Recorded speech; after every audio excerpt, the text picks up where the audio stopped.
नमस्कार, मैं ज्योति श्रीवास्तव। आप देख रहे हैं सी न्यूज भारत। वक्त हो चुका है मध्य प्रदेश और छत्तीसगढ़ बुलेटिन का, जिसमें बात होगी इंदौर की, जहां इंस्टाग्राम पर रील देखकर इंदौर में तैयार हो रहे थे नकली नोट। साथ ही बात होगी पवई की, जहां जनपद पंचायत पवई में कलेक्टर ने लगाया जन सुनवाई शिकायत निवारण शिविर। ऐसी तमाम खबरों पर विस्तार से होगी चर्चा। भिलाई में डटसेना सिन्हा कलार समाज द्वारा आयोजित युवक युवती परिचय सम्मेलन में दुर्ग सांसद विजय बघेल मुख्य अतिथि के रूप में शामिल हुए, जहां सामाजिक सरोकारों के तहत डोनेशन कैंप, स्वास्थ्य शिविर और रोजगार मेले का आयोजन किया गया। कार्यक्रम की शुरुआत माता बहादुरी कलारी की पूजा अर्चना से हुई और समाज के वरिष्ठ जनों व प्रतिभावान सदस्यों का सम्मान किया गया। इस दौरान बड़ी संख्या में समाजजन मौजूद रहे। मीडिया से चर्चा में सांसद विजय बघेल ने बस्तर ओलंपिक में नक्सली टीम की भागीदारी को खेल भावना से जोड़ते हुए इसे सकारात्मक और प्रेरणादायक बताया। वहीं कांग्रेस पर तीखा हमला करते हुए उन्होंने आरोप लगाया कि कांग्रेस को पहले अपने ओलंपिक में हुए भ्रष्टाचार को याद करना चाहिए और ऐसे झूठे व खोखले प्रमाण पत्र बांटने वालों को आज सवाल पूछने का कोई अधिकार नहीं है। सबसे बड़ी बात है, देखिए इसका अद्भुत जो नजारा दिख रहा है कि खेल भाव से सब कुछ समाप्त किया जाता है। मैं खिलाड़ी रहा हूँ, इसलिए मैं समझता हूँ। कबड्डी का मैं स्टेट में खिलाड़ी रहा, यूनिवर्सिटी में रहा, तो इस बात को समझता हूँ। अगर मन में खिलाड़ी भावना आ जाए ना, तो सब कुछ समाप्त हो जाता है। और खिलाड़ी हारने के बाद कैसे हाथ मिलाते हैं, एक दूसरे से गले मिलते हैं, हारे हो चाहे जीते हो, हारने वाला सहर और हारने वाला। तो ये भाव इस खेल के आयोजन से दिख रहा है। एक आखिरी सवाल है, बस्तर ओलंपिक को लेकर के कांग्रेस का ध्यान आ रहा है कि बीजेपी जो हमेशा भ्रष्टाचार करते आई है और आज ओलंपिक के बहाने युवाओं के साथ भ्रष्टाचार। अपना छत्तीसगढ़ ओलंपिक याद करे, कितना भ्रष्टाचार था। एक तो कागज थमा देते थे, एक तो प्रमाण पत्र जो था वो भी दो दिन में फट जाता था। ऐसे फटल्लू प्रमाण पत्र देने वाले, छत्तीसगढ़ ओलंपिक करने वाले, ये कांग्रेस के लोग क्या बोलेंगे?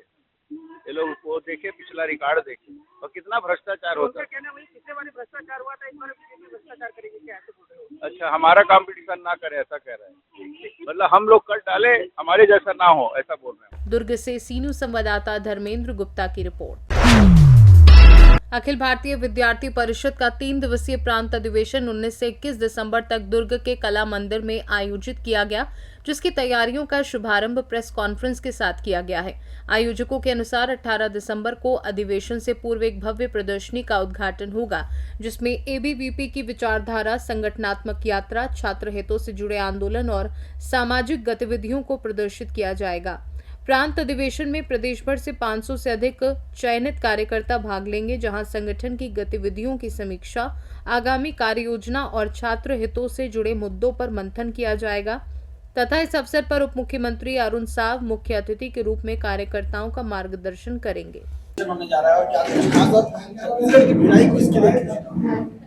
देखिए, इसमें विद्यार्थी परिषद का जो अधिवेशन है वो हर साल होता है, तो किसी न किसी ऐसे जिला को देना पड़ता है जो ये अधिवेशन बहुत आसानी से और अच्छे तरीके से संपन्न कर ले। तो इस नाते इस बार दुर्ग को दिया गया है। दुर्ग भिलाई में वैसे ये अधिवेशन है, इसलिए दिया गया है। ये 3 दिवस जो है वो विद्यार्थी परिषद के लिए एक प्रकार से मेला, त्योहार, जो आप कह सकते हैं उत्सव के रूप में विद्यार्थी परिषद के कार्यकर्ता आकर इसको एक प्रकार से विद्यार्थी परिषद का जो कार्यकर्ता आता है उसको त्योहार की तरह ही मनाता है। तो इस पर जो हमारे प्रस्ताव आने वाले हैं वो सबसे महत्वपूर्ण है, क्योंकि हम शिक्षा जगत में काम करने के कारण ये जो प्रस्ताव आएंगे वो हमारे लिए सबसे महत्वपूर्ण होगा। ये विद्यार्थी परिषद की अधिवेशन पे होने वाला है। प्रदर्शनी पर जो अलग अलग हमारे क्रांतिकारी जो लोग हुए, जो इस देश में के लिए काम करने वाले, समाज के अंदर विद्यार्थी परिषद का जो काम है वो पूरा प्रदर्शनी पर लगने वाला है। सेल्फी पॉइंट जैसे चीज जो लगने वाले, वो रानी अबक्का, जिसको लोग आज जानते नहीं है, जिसके बारे में लोग आज सुनना भी बहुत दूर की बात है, ऐसा मुझे महसूस होता है। उसके बारे में विद्यार्थी परिषद अपनी सेल्फी पॉइंट लगाने का, उसके जीवन को दिखाने का प्रयास करेगा। भगवान बिरसा मुंडा ऐसे जो 150 वर्षीय उसका चल रहा है, उसके बारे में हम सेल्फी पॉइंट और उसके पूरे डिटेल जानकारी देने वाले हैं। यशवंतराव केलकर जो विद्यार्थी परिषद के शिल्पकार हुए, उसके बारे में पूरा विद्यार्थी परिषद का जो नीचे का स्तर का कार्यकर्ता है, जो सुकमा, बीजापुर, अंतागढ़, दंतेवाड़ा जैसे जगह का विद्यार्थी आकर उनको ये सब चीज यहाँ इस अधिवेशन में मिलने वाला है। ये विद्यार्थी परिषद का इस अधिवेशन पे विद्यार्थी परिषद के सभी कार्यकर्ताओं को प्राप्त होगा। कितने लोग रहेंगे, क्या ड्यूटी रहेगी, आप संख्या क्या रहेगी? और विद्यार्थी परिषद की इस अधिवेशन में 550 की संख्या तय है। वही सभी लोग प्रदेश भर से, प्रत्येक जिला से तय हुआ है कि किसी जिले में बीजापुर पे हमारा जैसे काम है, वहां का इकाई है, उस हिसाब से वहां की संख्या, जैसे रायपुर हमारा बड़ा सेंटर है, वहां पर 47 लोगों की संख्या, ऐसे ही 550 लोगों की संख्या तय है। पुरुष की क्या संख्या अलग अलग बात करें? हाँ, महिला और पुरुष का ग्राफ है। 25% छात्रा अपेक्षित है और 75% छात्र अपेक्षित है, और उसमें भी प्राध्यापक कार्यकर्ता छात्र में अपेक्षित है। इसका अंतिम जो दिन रहेगा उसमें कंक्लूजन क्या निकलेगा? इसमें कंक्लूजन यही रहेगा कि हमारे 3 प्रस्ताव पारित होंगे, और एबीपी के जो कार्यकारिणी है, जो प्रदेश की कार्यकारिणी है, आप लोगों ने राजनीतिक संगठनों में, अलग अलग संगठनों में देखा होगा कि उनकी प्रक्रिया बहुत अलग होती है। एबीपी की प्रक्रिया यही है कि जब अधिवेशन होता है तो अधिवेशन से समापन भाषण से पहले एबीपी में पूरे प्रदेश की कार्यकारिणी घोषणा होती है, और वही एबीपी की प्रदेश की कार्यकारिणी होती है, वो भी आपके सामने उस दिन जब समापन होगा उससे पहले आपको मिलेंगे। मुख्य इसमें रहेंगे, कौन शामिल हो सकते हैं इसमें? हमारे जो उप मुख्यमंत्री है वो उद्घाटन सत्र पे शामिल रहेंगे, और उसके बाद एबीपी का राष्ट्रीय संगठन मंत्री माननीय आशीष चौहान जी, हमारे डॉक्टर आशुतोष मंडावी राष्ट्रीय उपाध्यक्ष जी, हमारे क्षेत्र के क्षेत्रीय संगठन मंत्री श्री चेतन सुखाड़िया जी इस कार्यक्रम में विशेष रूप से उपस्थित रहेंगे। किसी और को कुछ लेना सवाल? दुर्ग से सी न्यूज संवाददाता धर्मेंद्र गुप्ता की रिपोर्ट। इंदौर क्राइम ब्रांच ने नकली नोटों के नेटवर्क पर कार्यवाही करते हुए फरार चल रहे एक आरोपी को गिरफ्तार किया है, जिसके कब्जे से 500 रुपए के करीब 45 नकली नोट और नोट प्रिंट करने में इस्तेमाल किया गया प्रिंटर बरामद किया है। जब्त नकली नोटों की कीमत करीब 22,500 रुपए बताई जा रही है। पूछताछ में आरोपी अंकित बुरासी निवासी बाड़गंगा का नाम सामने आया है, जिस पर पहले से भी एक आपराधिक मामला दर्ज है। पुलिस के अनुसार आरोपी और उसके साथी इंस्टाग्राम पर रील देखकर जल्दी अमीर बनने के लालच में इस अपराध में शामिल हुए थे। इससे पहले इसी मामले में क्राइम ब्रांच 4 अन्य आरोपियों को नकली नोटों के साथ गिरफ्तार कर चुकी है, और पुलिस अब पूरे नकली नोट रैकेट की कड़ियों को जोड़ने में जुटी है।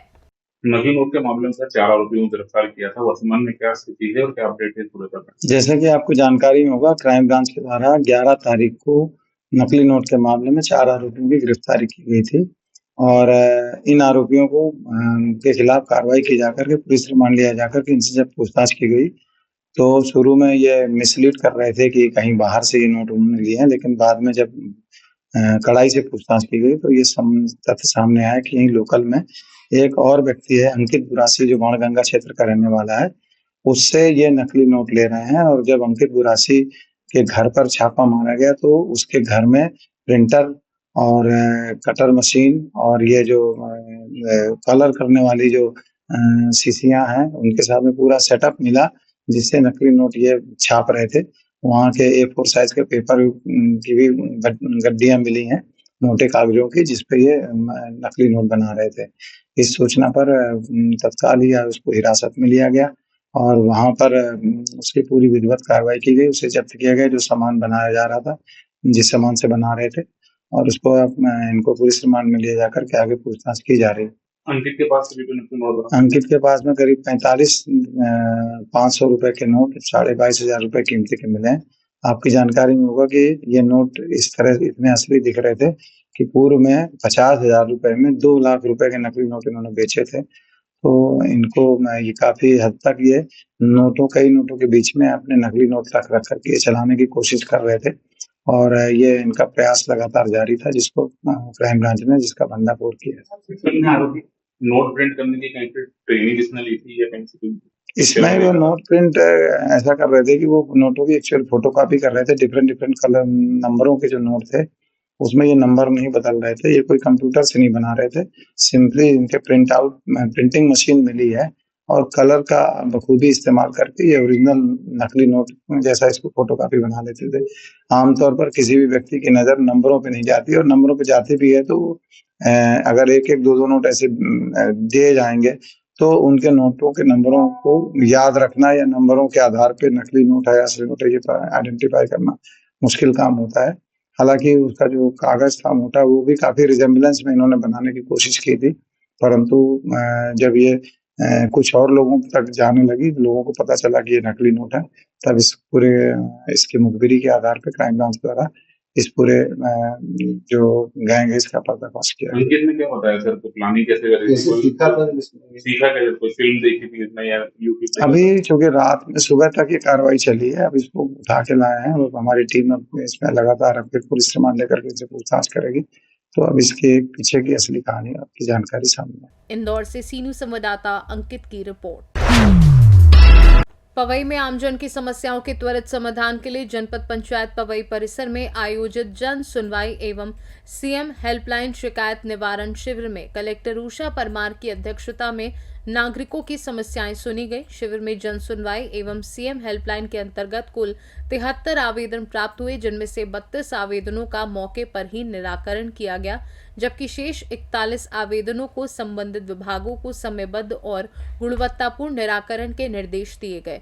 इस दौरान जिला पंचायत सीईओ उमराव सिंह मरावी, एसडीएम पवई समीक्षा जैन, जनपद पंचायत पवई सीईओ अखिलेश कुमार उपाध्याय एवं तहसीलदार त्रिलोक सिंह उपस्थित रहे। वहीं विभिन्न विभागों द्वारा लगाए गए स्टॉलों पर नागरिकों से सीधे संवाद कर समस्याओं का समाधान किया गया।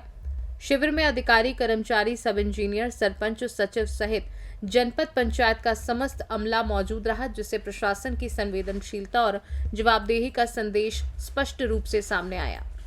पवई से सीनू संवाददाता सुरेश कुमार द्विवेदी की रिपोर्ट। सिंगरौली में अवैध कोयला परिवहन पर प्रशासन ने कड़ा एक्शन लिया है। खनिज विभाग की टीम ने बरहरवा टोला झिंगुर्दा क्षेत्र में बिना अभिवहन पास से कोयला ले जा रहे 8 वाहनों को पकड़ा। कार्यवाही कलेक्टर गौरव बैनल और अनुविभागीय अधिकारी जादव के निर्देश पर खनिज अधिकारी आकांक्षा पटेल के मार्गदर्शन में खनिज निरीक्षक अशोक मिश्रा द्वारा की गई। सभी वाहनों को पुलिस थाना मोरवा में खड़ा कराया गया और खनिज नियमों तथा परिवहन विभाग के नियमों के तहत इन वाहनों पर कड़ी कार्यवाही की जाएगी। सिंगरौली से सीनू संवाददाता संतोष पानिका की रिपोर्ट। मध्य प्रदेश और छत्तीसगढ़ बुलेटिन में फिलहाल के लिए इतना ही। बने रहिए सी न्यूज़ भारत के साथ। हर खबर आपके साथ, आपके हाथ।